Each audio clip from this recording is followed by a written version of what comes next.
This week's video is brought to you by Art of Conquest.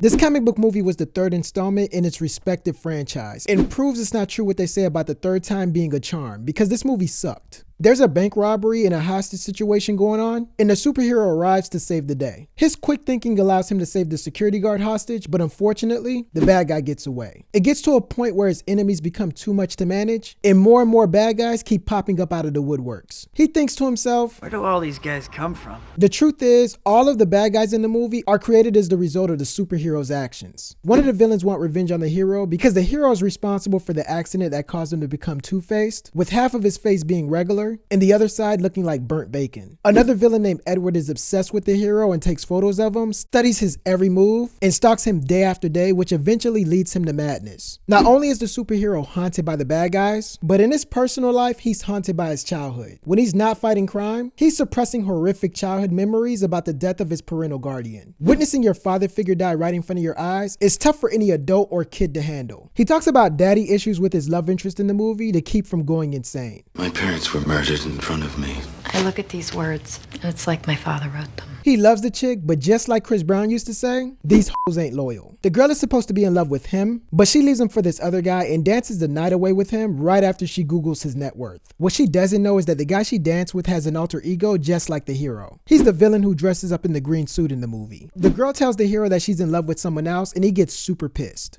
There's someone else. I'm wishing you were somebody else. Afterwards, he starts flirting with the better looking chick with the blonde hair, and you'd think he's trying to get into a serious relationship, but it turns out he's only using her. The bad guys try to find out the good guy's weakness, and I mean, they try everything. There's a scene where the hero follows them to a construction site, and they even try to kill him with sand. It's a stupid idea, and no surprise, it doesn't work. They soon realize kryptonite, bullets, or kung fu, etc. doesn't kill superheroes in comic book movies. Breaking their hearts do. The villains join forces and plan on learning the good guy's true identity to hurt everyone he cares about. They find out his identity. What they don't know is, there's an unwritten rule for comic book movies that aren't in the MCU. Excluding girlfriends, if someone finds out a hero's true identity, they either die or get amnesia. Doctor said I was in an accident. I don't remember much of anything.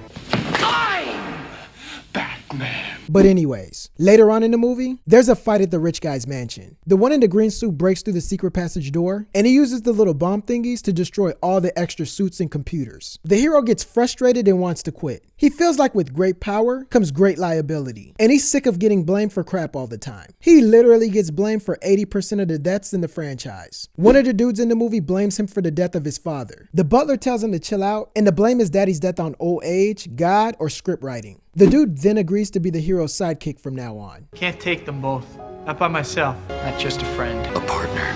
The villains shine a signal in the sky for the whole city to see, but they're only worried about the good guy reading it and answering the call. He does. He puts on a different suit than last time. Then him and his sidekick get there and find the girl suspended in the air. If she falls, she dies basically. She does fall, but the hero thinks quickly, shoots his string, catches the girl, and swings her to safety. They defeat both bad guys. The first one suicides himself to death after he tries to catch something he had no business trying to catch, and he ultimately leaps to his doom. They let the other one live, but ironically let the franchise die as a result of the release of the movie. Those are 24 reasons these movies are the same. You agree? Yes, no, maybe so? If not, politely share your thoughts in the comment section below and click the subscribe button for more 24 reason videos. Huge thanks to our sponsors for this week's video. Art of Conquest is a mobile game that features epic battles with over 600 units on the same screen. It's basically you versus hundreds of other real life villains. Where do all these guys come from? The game is set in a fantasy world where each player belongs to one of 6 kingdoms. The more enemies you take on, the stronger your territory becomes. The best part of Art of Conquest is that you build an army to take on the world, so you could coordinate sieges with your allies to take down the enemies. Not just a friend.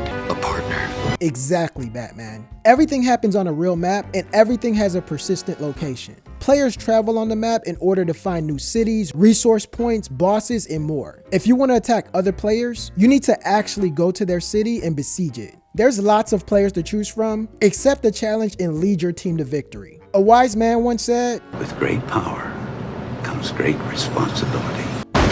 He died right after that, but that's neither here nor there. The point is, you're probably gonna die a couple of times, but the more you play, the better you'll get. Grab your mobile device and click the link in the description to download Art of Conquest today.